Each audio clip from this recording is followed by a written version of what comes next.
Hello champions, कैसे हैं आप सभी? बढ़िया सब, पढ़ाई अच्छी चल रही है? बहुत अच्छे, पढ़ाई करते रहिए और ऐसे ही आगे बढ़ते रहिए, ठीक है? क्योंकि एग्ज़ाम आपके बहुत नज़दीक है, बहुत क्लोज आ चुका है और पढ़ाई करना आपका प्राइमरी वर्क अब बन गया है, ठीक है? पहले भी था लेकिन कर नहीं रहे थे, अभी प्राइमरी वर्क बना लो, इसके अलावा कुछ मत करो, ठीक है? क्योंकि 12th में अगर बहुत अच्छे नंबर आ गए तो सब पूछेंगे, नहीं आए तो कोई पूछने वाला नहीं है, ठीक है? तो आज हम स्टार्ट करने वाले केमिकल काइनेटिक्स के आगे के टॉपिक्स, जैसे मॉलिक्यूलैरिटी, मैंने बताया था मॉलिक्यूलैरिटी पढ़नी है, मॉलिक्यूलैरिटी ऑफ रिएक्शन, ठीक है? उसके साथ साथ स्यूडो ऑर्डर रिएक्शन पढ़ना है, ठीक है? प्रीवियस वीडियोस में हमने प्रीवियस टॉपिक्स हमने क्या कवर किए? जीरो ऑर्डर काइनेटिक्स, उससे ग्राफिकल रिप्रेजेंटेशन, उसका इंटीग्रेटेड रेट इक्वेशन, ठीक है? ये सारी चीज़ें हमने कवर की थी, ठीक है? हाफ लाइफ, ठीक, चाहे वो जीरो ऑर्डर रिएक्शन की हो, चाहे वो फर्स्ट ऑर्डर रिएक्शन की हो, ठीक है? इंटीग्रेटेड रेट इक्वेशन मैंने सेकेंड ऑर्डर, थर्ड ऑर्डर और nth ऑर्डर का भी बताया, और nth ऑर्डर यानी जनरल ऑर्डर है, उससे आप किसी भी ऑर्डर ऑफ रिएक्शन, किसी भी ऑर्डर की रिएक्शन का integrated rate equation find out कर सकते हैं, ठीक है? और जनरली मैंने ये भी बताया कि कैसे आप उसका ग्राफिकल रिप्रेजेंटेशन भी कर सकते हो, ठीक है? सेकेंड ऑर्डर और आगे के जितने ऑर्डर्स हैं वो आपके बोर्ड पॉइंट ऑफ व्यू से इम्पोर्टेंट नहीं है, लेकिन अगर कंपटीशन की तैयारी कर रहे हैं आप, IIT JEE और नीट की तैयारी कर रहे हैं, तो उसके पॉइंट ऑफ व्यू से आपके लिए वो इम्पोर्टेंट हो जाता है। बोर्ड में जनरली जो क्वेश्चंस आते हैं या न्यूमेरिकल्स आते हैं वो जीरो ऑर्डर रिएक्शन और फर्स्ट ऑर्डर रिएक्शन, इससे ज़्यादा कुछ नहीं पूछा जाता, ठीक है? बाकी मैंने ये बता के रखा है कि डेरिवेशन आपको नहीं सॉल्व करना है, आपको केवल इक्वेशन याद रखना है और इक्वेशन से रिलेटेड आपको क्वेश्चंस तैयार करने हैं। कुछ क्वेश्चंस मैंने प्रीवियस वीडियोस में लगवाए हैं, कुछ आपके लिए होमवर्क दिया था, ठीक है? बस आपको क्या करना है, अपनी जो भी रेफरेंस बुक हो, जो भी बुक्स हैं, उनके जितने भी क्वेश्चंस हैं उनको सॉल्व करिए। प्रॉब्लम होती है तो मुझे बताइए, ठीक है? कमेंट बॉक्स में कमेंट करिए, बताइए कि सर यहाँ पे ये क्वेश्चन नहीं आ रहा है, इसमें प्रॉब्लम आ रही है, ठीक है? Then I will sort it out for you, okay? चलें आगे स्टार्ट करें आज का लेक्चर। आज के लेक्चर में हम पढ़ने वाले हैं बहुत सारी चीज़ें, ठीक है? जैसे मॉलिक्यूलैरिटी, ठीक है? लेकिन उससे पहले पढ़ेंगे कि केमिकल रिएक्शन कितने टाइप का होता है, ठीक है? पहले बताया है या आप जानते हो तो तुरंत वीडियो को पॉज करके कमेंट करो कि कितने टाइप के होते हैं, ठीक है? कितने टाइप के होते हैं, जल्दी कमेंट करिए। तब तक मैं अपनी स्लाइड ओपन कर लेता हूँ, ठीक है? ये सारी चीज़ें हमने पढ़ चुकी हैं और ये पूरा ये जो PPT का नोट्स है, ये सब कुछ मैं टेलीग्राम ग्रुप पे शेयर करते रहता हूँ। टेलीग्राम चैनल ज्वाइन कर लीजिए मेरा, ठीक है? वहाँ से ये सारे नोट्स आपको आराम से मिल जाएंगे, और अगर वीडियो देखते देखते आप अपनी नोट्स नहीं बना पाते हो तो इस नोट्स को, ये जो PPT है, ये आपको वहाँ पे मिल जाएगी, ठीक है? और वहाँ से फिर इसको बैठ के अपने टाइप से इनमें देख के, एक बार वीडियो आपने देख ली, आपको समझ में चीज़ें आ गई, आप बैठ के इन नोट्स को देख के आप क्या कर सकते हैं, अपने हिसाब से अपनी नोट्स बना सकते हैं, ठीक है? खुद की नोट्स ज़्यादा समझ में आती हैं रेदर दैन अदर नोट्स, ठीक है? इसलिए कोशिश किया करिए कि आप खुद से नोट्स बनाइए, ठीक है? बाकी हम स्टार्ट करते हैं, ठीक है? तो केमिकल रिएक्शन दो तरह की होती हैं, एक होती है एलिमेंट्री रिएक्शन और दूसरी होती है कौन सी होती है भाई? दूसरी होती है हमारी कॉम्प्लेक्स रिएक्शन, ठीक है? आपने भी यही लिखा था, अगर यही लिखा था तो बहुत अच्छी बात है। अब एलिमेंट्री रिएक्शन और कॉम्प्लेक्स रिएक्शन, ठीक है? दो तरह की रिएक्शन होती हैं, ठीक? और ये दोनों कौन सी रिएक्शन? एलिमेंट्री रिएक्शन का मतलब क्या होता है कि ऐसी रिएक्शन जो वन स्टेप रिएक्शन, ठीक है? ऐसी रिएक्शंस जो वन स्टेप रिएक्शंस होती हैं उन्हीं को कहा जाता है एलिमेंट्री रिएक्शन, ठीक है? सिंगल स्टेप, वन स्टेप या सिंगल स्टेप बोल सकते हो।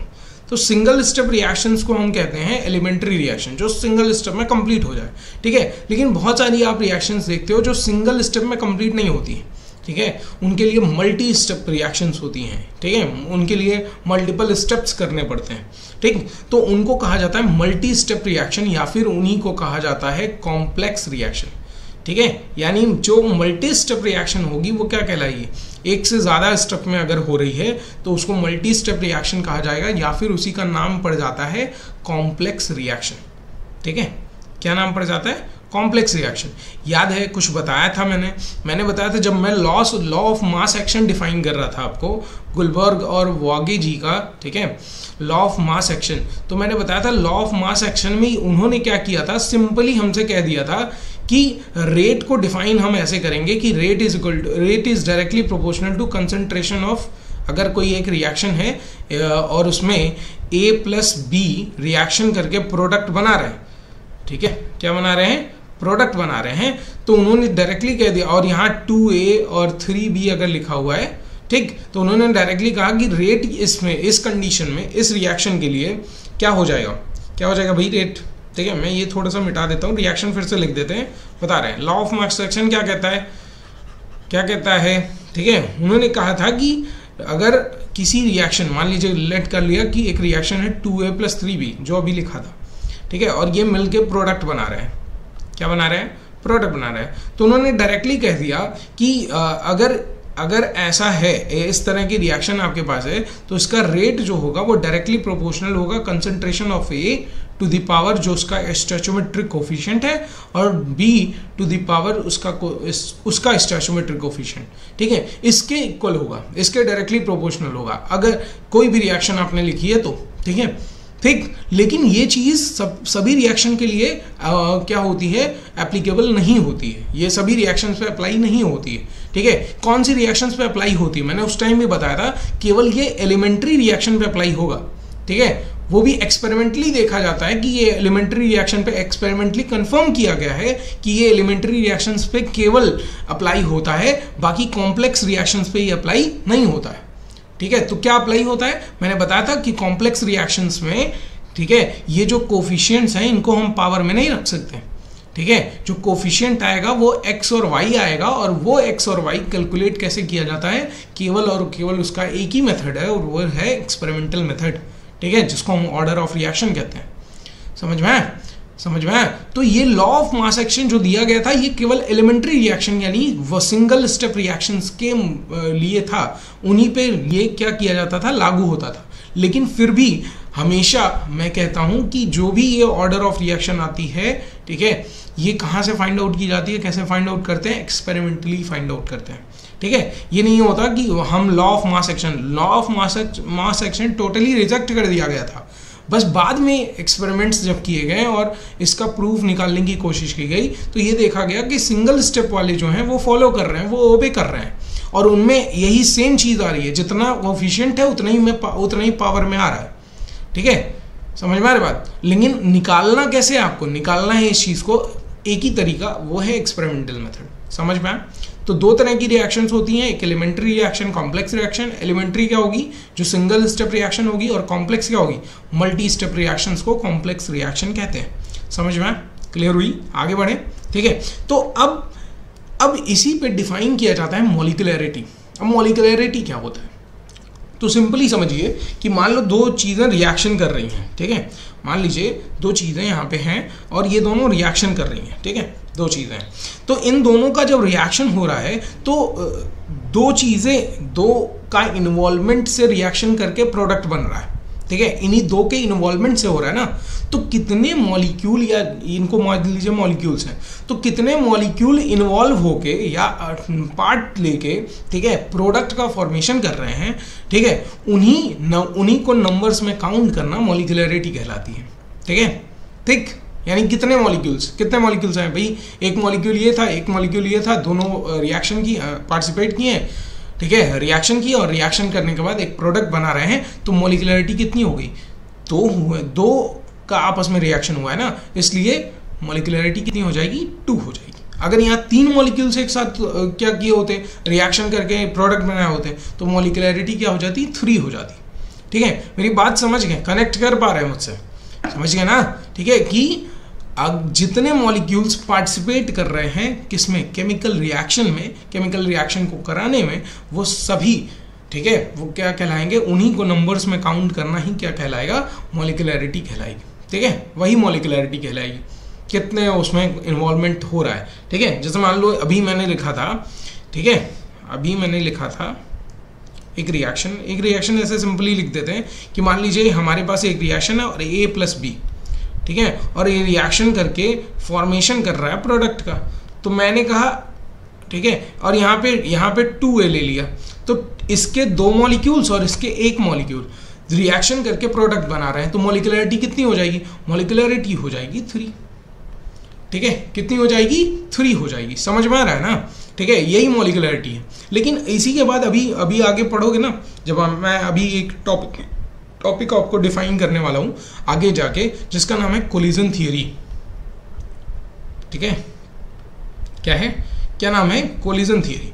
अब कोलिजन थियरी थोड़ा सा बस इसमें करेक्शन कर देता है, मॉलिक्यूलरिटी ऑफ रिएक्शन के डिफिनीशन में करेक्शन कर देता है, कि वो बोलता है कि द नंबर ऑफ मॉलिक्यूल्स और एटम्स, ठीक है, टेक्स पार्ट और कोलाइड इफेक्टिवली। ठीक है, कोलाइड इफेक्टिवली एंड साइमल्टेनियसली। ठीक है, जब किसी भी रिएक्शन में, ठीक है, किसी भी रिएक्शन में क्या हो कि जो उनके एटम्स हैं या मॉलिक्यूल्स हैं जो इन्वॉल्व हो रहे हैं केमिकल रिएक्शन करने में, वो जब कोलाइड करते हैं इफेक्टिवली और साइमल्टेनियसली। इफेक्टिवली का मतलब एकदम इफेक्टिव कोलिजन होना चाहिए, ठीक है, और साइमल्टेनियसली का मतलब एक साथ कोलिजन होना चाहिए। मतलब 2 मॉलिक्यूल हैं तब भी एक साथ, 3 मॉलिक्यूल हैं तब भी एक साथ, 4 मॉलिक्यूल्स अलग अलग हैं तो भी एक साथ कोलिजन करते हैं, तो फॉर्मेशन किसका होता है? प्रोडक्ट का फॉर्मेशन होता है। और जितने भी उसमें इन्वॉल्व रहेंगे वही नंबर क्या कहलाएगा? मॉलिक्यूलरिटी कहलाएगी। समझ में? लेकिन वो कोलिजन थियरी में पढ़ना है। ठीक है, वो कोलिजन थियरी में पढ़ना है। अभी यही समझिए कि जितने इन्वॉल्व हो रहे हैं, ठीक, लेकिन रिएक्शन होती तो कोलिजन से ही है। ठीक है, जितना इफेक्टिव कोलिजन उतना अच्छा प्रोडक्ट बनेगा। समझ में आ रही बात? ठीक है, कोलिजन थियरी में यही चीज है, आगे यही पढ़ना है कि रिएक्शन होता कैसे है? By collision. बिना कोलिजन किए रिएक्शन कंप्लीट नहीं होगी। एटम्स आते हैं, एटम्स या मॉलिक्यूल्स, जो रिएक्टेंट के एटम्स और मॉलिक्यूल्स होते हैं, वो इफेक्टिवली और साइमल्टेनियसली कोलिजन करते हैं और तब फॉर्मेशन होता है प्रोडक्ट का। समझ में? ठीक है, तो जितने नंबर ऑफ मॉलिक्यूल्स और एटम्स इन्वॉल्व होंगे उन्हीं नंबर्स को हम क्या कहते हैं? मॉलिक्यूलरिटी ऑफ द रिएक्शन कहते हैं। समझ में? लेकिन यहाँ एक कंडीशन है। कंडीशन क्या है कि molecularity of reaction is only defined for elementary reaction.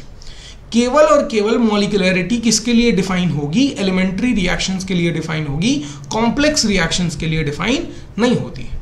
ठीक है, एनसीईआरटी की लाइन है ये। एलिमेंट्री रिएक्शंस के लिए ही मॉलिक्यूलरिटी हम डिफाइन कर सकते हैं, कॉम्प्लेक्स रिएक्शंस के लिए नहीं कर सकते। ठीक है, क्यों कॉम्प्लेक्स रिएक्शन के लिए? देखो, कॉम्प्लेक्स रिएक्शंस में क्या होता है कि कई सारे स्टेप में रिएक्शन होती है। जैसे ए और बी मिलकर प्रोडक्ट बनाए, अब ये प्रोडक्ट क्या कर रहा है?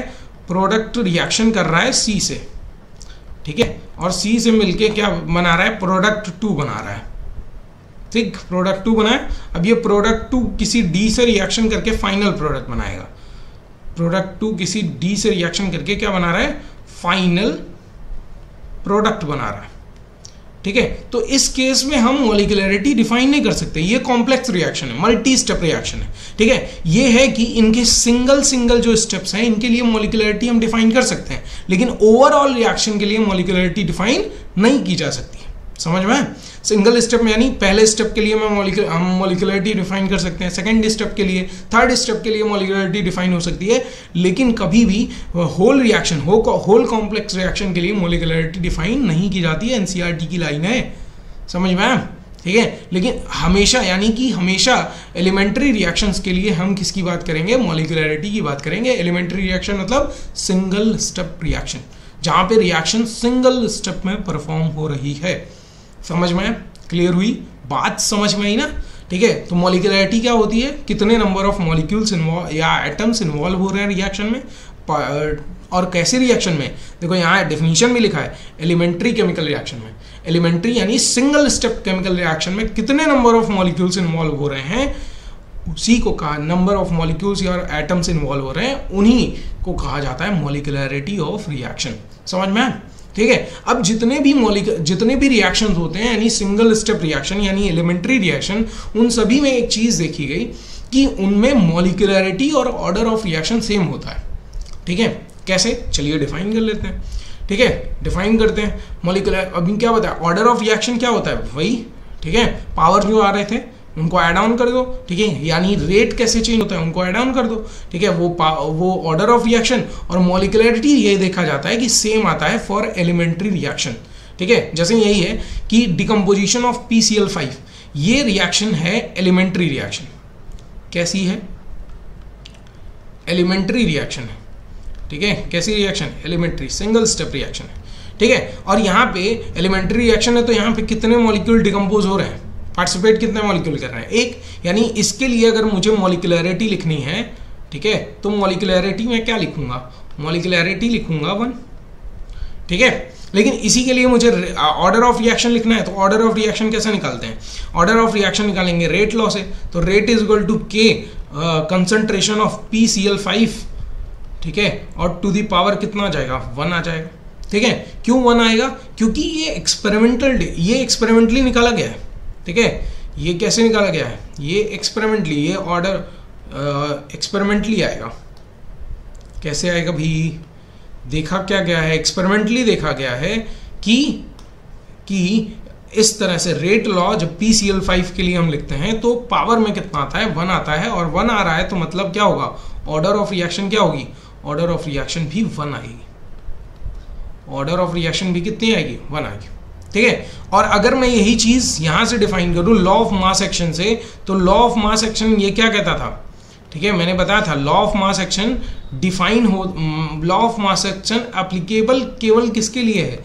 सिंगल स्टेप रिएक्शन के लिए। तो सिंगल स्टेप रिएक्शन ये भी तो है, और सिंगल स्टेप रिएक्शन है तो इस पे तो फॉलो हो रहा है, ओबे कर रहा है कि नहीं लॉ ऑफ मास एक्शन। देखो जितना कोफिशिएंट है उतना ही पावर में आया कि नहीं। लेकिन ये मत सोचिएगा कि ये कहां से निकाला गया है, इस लॉ ऑफ मास एक्शन से लिया गया है, नहीं, ये निकाला गया है एक्सपेरिमेंटल मेथड से।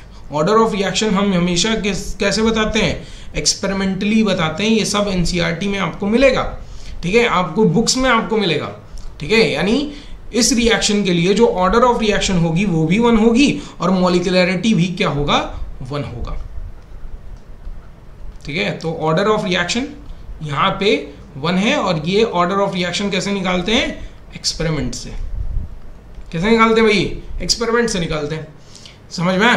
तो मॉलिक्यूलरिटी और ऑर्डर ऑफ रिएक्शन देख रहे हैं आप, सेम है कि नहीं, ठीक है। ऐसे ही the dissociation of hydrogen iodide, अब डिसोसिएशन कर रहे हो तो यहाँ पे मॉलिक्यूलरिटी कितनी आएगी भाई? 2 मॉलिक्यूल्स, रिएक्टेंट के 2 मॉलिक्यूल्स इन्वॉल्व हो रहे हैं तो मॉलिक्यूलरिटी आ जाएगी 2। ऑर्डर ऑफ रिएक्शन कितना आएगा? जब मैंने कहा कि ये एलिमेंट्री रिएक्शन है तो एलिमेंट्री रिएक्शन में, ठीक है, जो भी कोफिशिएंट होगा वही पावर में आता है, ठीक है, according to law of mass action, ठीक है, according to law of mass action. क्योंकि एलिमेंट्री रिएक्शन में लॉ ऑफ मास एक्शन क्या होता है? ओबे करता है। तो वहां से मैं लिख सकता हूं कि O is equal to order of reaction is equal to, ठीक है, 2। लेकिन ये डेटा कहां से आएगा? एक्सपेरिमेंटल डेटा है, एक्सपेरिमेंटली ये फाइंड आउट किया हो गया होगा, समझ में आया? आप ये नहीं लिखेंगे कि हमने लॉ ऑफ मास एक्शन से, क्योंकि ये रिजेक्टेड लॉ है, इसको रिजेक्ट कर दिया गया है। तो हम यहाँ पे 2 लिखेंगे, लेकिन ये कैसे लिखेंगे? एक्सपेरिमेंटली। ऑर्डर ऑफ रिएक्शन कितनी होगी? 2 होगी, और वो एक्सपेरिमेंटल डेटा से निकाला गया, ठीक है, समझ में आया?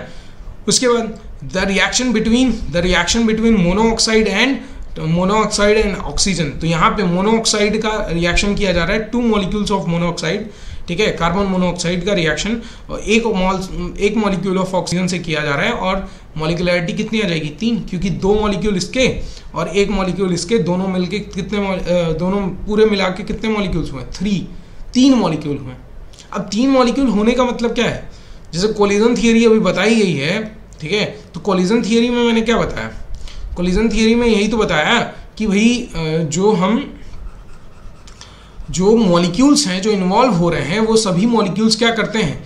इफेक्टिव और साइमल्टेनियसली कोलिजन करते हैं, ठीक है। यानी अब यहाँ पे अगर मॉलिक्यूल्स हैं तो 3 मॉलिक्यूल्स हैं, तो तीनों क्या कर रहे होंगे?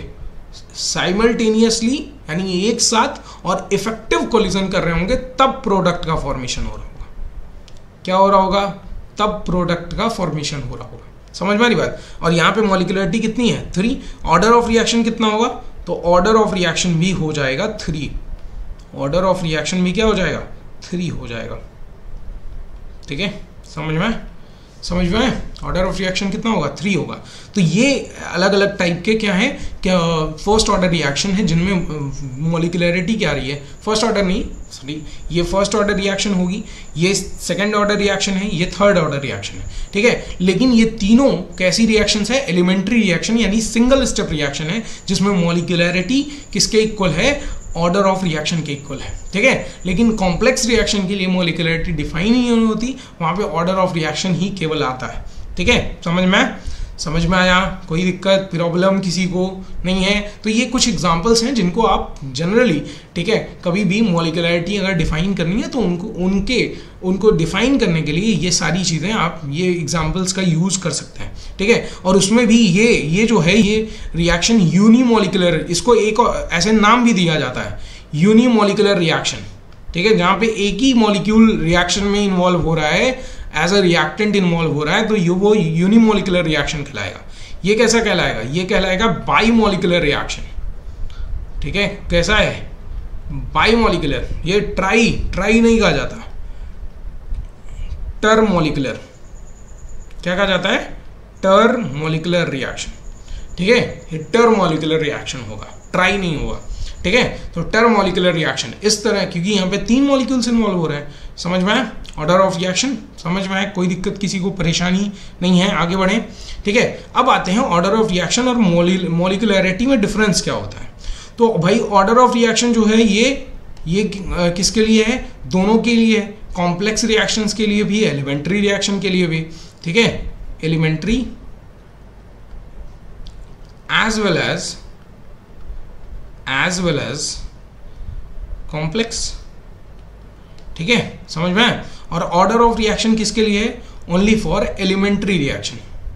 किन के लिए है? Only for elementary reaction. Elementary reaction के अलावा किसी के लिए नहीं होगा। समझ में? दूसरा ऑर्डर ऑफ रिएक्शन जो है, ठीक है, ऑर्डर ऑफ रिएक्शन, ठीक, इट मे बी 0, ठीक है, 0 निगेटिव,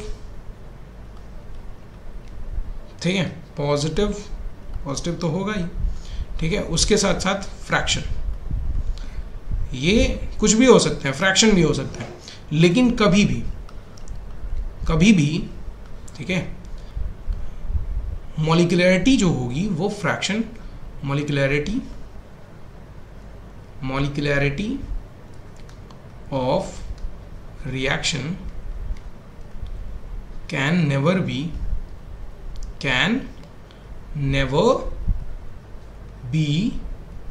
कितना? 0। भाई 0 नहीं हो सकता ना, जब 0 मॉलिक्यूल इन्वॉल्व होंगे तो रिएक्शन होगी। 0 मॉलिक्यूल मतलब कुछ इन्वॉल्व ही नहीं हो रहा है ना, तो रिएक्शन ही नहीं, कैन नेवर बी 0, ठीक है। किसी और फ्रैक्शन नहीं हो सकता, ठीक है, निगेटिव नहीं हो सकता, मतलब सिंपली हम कह सकते हैं पॉजिटिव ही होगा, ठीक है, पॉजिटिव के अलावा कुछ नहीं हो सकता, ठीक, समझ में आ रहा है? ठीक है, तो ये कुछ डिफरेंसेस हैं, ये डिफरेंसेस आप बता सकते हैं कि मॉलिक्यूलरिटी और ऑर्डर ऑफ रिएक्शन में डिफरेंस क्या होता है, ठीक है, समझ में आया? ठीक है, क्लियर हुई?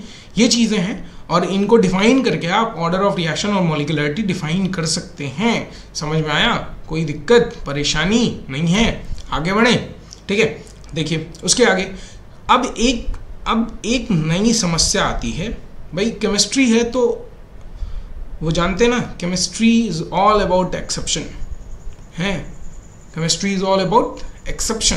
एक्सेप्शन ना आए तो केमिस्ट्री नहीं लगती है, केमिस्ट्री नहीं लगती है जब तक एक्सेप्शन ना आए। कुछ तो एक्सेप्शन आना चाहिए भाई।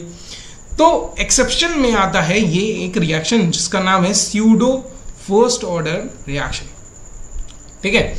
अब ये क्या है, कैसे है, वो मैं आपको एग्जांपल से समझाता हूँ। मान लीजिए एक रिएक्शन, मैंने जब फर्स्ट ऑर्डर काइनेटिक्स बता रहा था तो फर्स्ट ऑर्डर काइनेटिक्स में एक एग्जांपल बताया था कि एग्जांपल था आई थिंक डी एस्टरिफिकेशन, ठीक है, डी एस्टरिफिकेशन रिएक्शन, या फिर हाइड्रोलिसिस और हाइड्रोलाइसिस ऑफ एस्टर। ठीक है, ये रिएक्शन मैंने बताई थी, हाइड्रोलिसिस ऑफ एस्टर। अब हाइड्रोलिसिस ऑफ एस्टर का मतलब कि पानी ऐड कर रहे हो आप, ठीक है, एस्टर में। एस्टर क्या होता है? एस्टर जैसे मान लीजिए C2H5 COO C2H5, यही आपने ले लिया, ठीक है। और इसमें ऐड कर रहे हैं आप, क्या ऐड कर रहे हैं? वाटर ऐड कर रहे हैं, ठीक है, ठीक, ये ऐड कर रहे हैं, वाटर ऐड कर रहे हैं। और जब वाटर ऐड करोगे तो फॉर्मेशन किसका होता है? फॉर्मेशन होगा C2H5 COH प्लस C2H5OH का, ठीक है। एक एसिड बनता है कार्बोक्सिलिक एसिड, और दूसरा क्या बनता है? अल्कोहल बनता है, करस्पॉन्डिंग अल्कोहल, ठीक है, इसका फॉर्मेशन होता है, ठीक। अब यहाँ पे देखिए, यहाँ पे अगर मैं रेट लॉ लिखूँ, ठीक है, इसके लिए मैं रेट लॉ लिखूँ तो रेट लॉ मेरे हिसाब से क्या होना चाहिए? R इज इक्वल टू होना चाहिए K कंसेंट। ये भी सिंगल स्टेप रिएक्शन होती है, एलिमेंट्री रिएक्शन है ये। कैसी है? एलिमेंट्री रिएक्शन, ठीक है। तो एलिमेंट्री रिएक्शन है, तो एलिमेंट्री रिएक्शन के लिए मैंने क्या बोला अभी कि भाई ऑर्डर ऑफ रिएक्शन और मॉलिक्यूलरिटी सेम होती है, बराबर होती है, ठीक है। तो ऑर्डर ऑफ रिएक्शन क्या होना चाहिए? देखिए ध्यान से, R is equal to K C2H5 COO C2H5, ठीक है, के पावर 1 और कंसंट्रेशन ऑफ वाटर के पावर 1, यही आना चाहिए, ठीक है, यही आना चाहिए ना, आना चाहिए कि नहीं? ठीक है, ये आना चाहिए। और मॉलिक्यूलरिटी क्या होगी भाई? मॉलिक्यूलरिटी क्या होगी? मॉलिक्यूलरिटी भाई, दो मॉलिक्यूल्स इन्वॉल्व हो रहे हैं रिएक्टेंट में, तो मॉलिक्यूलरिटी क्या होनी चाहिए? 2 होनी चाहिए, ठीक है। लेकिन ऐसा होता नहीं है, ऐसा यहाँ पे होता नहीं है। क्यों नहीं होता? देखिए ध्यान से देखिए, जो वाटर, जब यहाँ रिएक्शन किन के बीच हो रहा है? इसके और वाटर के बीच, यानी एस्टर और वाटर के बीच रिएक्शन हो रही है, ठीक है। अब ये एस्टर और वाटर के बीच जब रिएक्शन हो रहा है तो एस्टर का मान लीजिए हमने एक मॉलिक्यूल लिया है, कितना लिया है? एक मॉलिक्यूल, 1 मॉलिक्यूल से रिएक्शन करा रहे हैं, या 1 मोल ले लिया है, ठीक है। अब वाटर क्या होगा? वाटर तो भाई एक्सेस अमाउंट में प्रेजेंट होगा, ठीक है, ठीक है, वाटर तो हमारे पास एक्सेस अमाउंट में है ना, ठीक है, एक्सेस अमाउंट में, तो इसका एक्सेस अमाउंट प्रेजेंट ही होगा, ठीक है। अब एक्सेस अमाउंट प्रेजेंट है, मान लीजिए इसके कई हजार मोल प्रेजेंट है, ठीक है, 1000 मोल, 2000 मोल, 3000 मोल्स प्रेजेंट है, और इसके अभी 1 मोल प्रेजेंट है। तो जब ये 1 मोल प्रेजेंट है और इसके 1 मोल से ही तो रिएक्शन करेगा वो, ठीक है। वही यहाँ पे स्टोइचोमेट्रिक कोफिशिएंट के आगे कुछ लगा हुआ है नहीं, मतलब इसका 1 मोल इसके 1 मोल के साथ रिएक्शन करके ये फॉर्म कर रहा है, और जब इसका 1 मोल इसके 1 मोल के साथ रिएक्शन कर रहा है और ये एक्सेस में है, ठीक है, तो इसका कंसंट्रेशन तो वही कांस्टेंट माना जाएगा कि नहीं? जैसे मान लीजिए हमारे पास इसके 500 मोल्स थे, तो 500 मोल्स में से 1 मोल कम हो गया तो 499 मोल बचेगा, ठीक है। और इसके 1 मोल थे तो 1 मोल खत्म हुआ तो कुछ नहीं बचा। अब 499 या ये बड़ी क्वांटिटी है कि नहीं, इसमें बहुत छोटा सा चेंज आ रहा है, 1 मोल कम हो रहा है 499 में, बहुत कम चेंज आ रहा है ना, ठीक है। 499 आपको अच्छा बहुत कम लग रहा है तो ऐसे कर लो ना, मान लो 15,000 मोल थे, 15,000 मोल में से 1 मोल जाके इसके साथ रिएक्शन कर दिया, बच गया 14,999 मोल। तो क्या इसमें बहुत बड़ी चेंजिंग आई? नहीं ना, बहुत बड़ी चेंजिंग नहीं आई। तो ये कांस्टेंट हम मान सकते हैं कि नहीं, कि इसके मोल्स, इसके नंबर ऑफ मोल्स जो हैं वो क्या है? कांस्टेंट है। तो जब नंबर ऑफ मोल्स, या फिर ऐसे देखो कि अगर इस टाइम पे जब 14,999 मोल्स इसके बच गए हैं, इस टाइम पे अगर वाटर की कंसंट्रेशन बढ़ाएं या घटाएं तो क्या रेट पे कोई इफेक्ट पड़ेगा? नहीं पड़ेगा, क्योंकि ये तो बहुत ज़्यादा है, इसमें थोड़ी सी भी चेंजिंग भी करोगे तो रेट पे कोई असर नहीं पड़ेगा, क्योंकि इसके कंसंट्रेशन कितना है? लिमिटेड है। इसकी जो वैल्यू है 1 मोल है, इसका जो कंसंट्रेशन है वो लिमिटेड है। समझ में आ रही बात?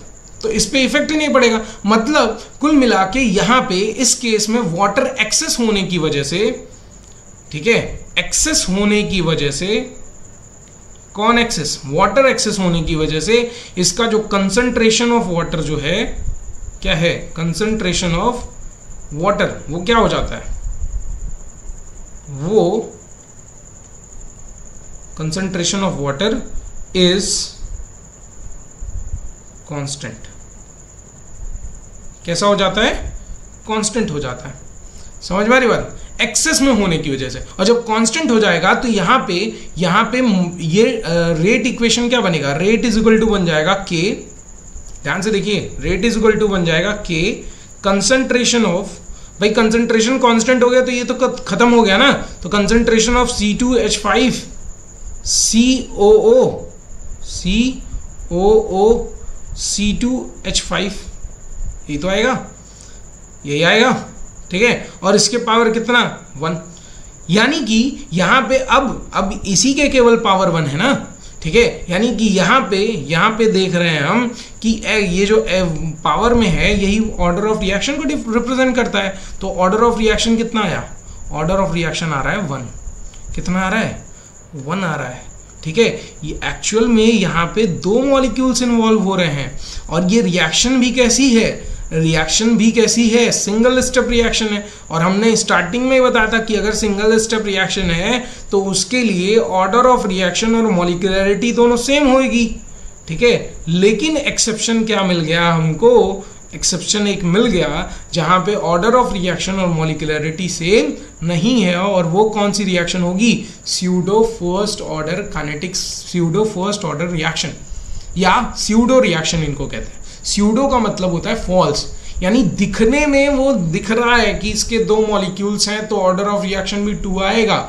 लेकिन order of reaction in reactions का जहां पे वाटर एज अ सॉल्वेंट या एज अ रिएक्टेंट प्रेजेंट होता है, वहां पे हम वाटर को एक्सेस में मानते हैं, क्योंकि एक्सेस में वो प्रेजेंट है हमारे पास, इसलिए हम एक्सेस में मान के चलते हैं उसकी कंसंट्रेशन. और जब एक्सेस में मान के चलेंगे तो ऑर्डर उसके वेरिएशन, वाटर के कंसंट्रेशन में किसी भी तरह का अगर वेरिएशन करो तो रेट ऑफ रिएक्शन पे कोई इफेक्ट नहीं पड़ेगा. इसलिए वाटर को क्या कर दिया जाता है? Neglect as a constant reactant, यानी इसका कंसंट्रेशन कांस्टेंट मान लिया जाता है. और जब इसका कंसंट्रेशन हम कांस्टेंट मान लेंगे तो रेट जो है वो डायरेक्टली डिपेंड किस पे करेगा? दूसरे वाले रिएक्टेंट पे डिपेंड करेगा, ठीक है. और इस वजह से ऑर्डर ऑफ रिएक्शन क्या हो जाती है? डिक्रीज हो जाती है.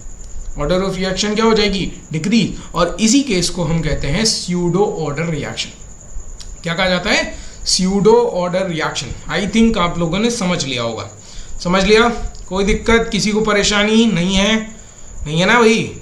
नहीं है ना, ठीक है. ये थोड़ा सा राइटिंग में वो चीजें आ गई हैं, लेकिन आप, ठीक है, आप इस तरह से समझ लीजिए कि अगर ऐसी कोई रिएक्शन है जिसमें वाटर एज अ सॉल्वेंट या water as a reactant present है, तो वाटर का जो कंसंट्रेशन है वो एक्सेस मान के चलते हैं, ठीक है. एक्सेस मान के जब चलेंगे तो क्या होगा कि वाटर की कंसंट्रेशन यानी वाटर के मोल्स, अगर उसमें से एक मोल जाके रिएक्शन, एक मॉलिक्यूल या एक मोल जाके रिएक्शन कर लिया है, तो भी उसके एक्सेस में प्रेजेंट होने की वजह से उसके अमाउंट में कोई चेंजिंग आपको नहीं दिखेगी. अमाउंट में चेंजिंग नहीं दिखेगी तो हम क्या मान लेंगे? कंसंट्रेशन कांस्टेंट है. और जब वो उसका कंसंट्रेशन कांस्टेंट लगता है और जब कांस्टेंट दिखेगा तो वहां पे उसके वेरिएशन पे, ठीक है भैया, ये वेरिएशन मैं कैसे बता रहा हूं कि वेरिएशन पे ये डिपेंड नहीं कर रहा है. वाटर के कंसंट्रेशन को जब हम वेरी करा रहे हैं तो रेट ऑफ रिएक्शन में कोई इफेक्ट नहीं पड़ रहा है. ये कैसे मैं बता रहा हूं? ये एक्सपेरिमेंटली लिखा गया है आपके एनसीईआरटी में, एक्सपेरिमेंट करके लिखा गया है, वहीं से बता रहा हूं मैं, आपके बुक से ही बता रहा हूं, ठीक है. कि जब वाटर के कंसंट्रेशन में चेंजिंग करने पे आर नहीं चेंज हो रहा है, मतलब डिपेंडेंसी नहीं होगी. और जब डिपेंडेंसी नहीं होगी तो ऑब्वियस सी बात है कि यहाँ पे ये H2O की कंसंट्रेशन क्या मान लेंगे हम? कांस्टेंट. और कांस्टेंट मान लेंगे तो डिपेंड किस पे करेगा? केवल और केवल इस एस्टर पे डिपेंड करेगा. और जब एस्टर पे डिपेंड कर रहा है तो ऑर्डर ऑफ रिएक्शन क्या होगी? 1. और मॉलिक्यूलरिटी कितनी हो जाएगी? क्योंकि एक मॉलिक्यूल वाटर का आना चाहिए, इन्वॉल्व होना चाहिए, साइमल्टेनियसली कोलिजन इफेक्टिव होना चाहिए, तभी तो रिएक्शन होगी. कि अकेले ये रिएक्शन नहीं करेगा, जब तक हाइड्रो वाटर आएगा नहीं, कोलाइड नहीं करेगा, तब तक रिएक्शन परफॉर्म नहीं होगी. यानी दूसरा वाटर का मॉलिक्यूल आ रहा है, कोलाइड कर रहा है, तब रिएक्शन परफॉर्म हो रही है.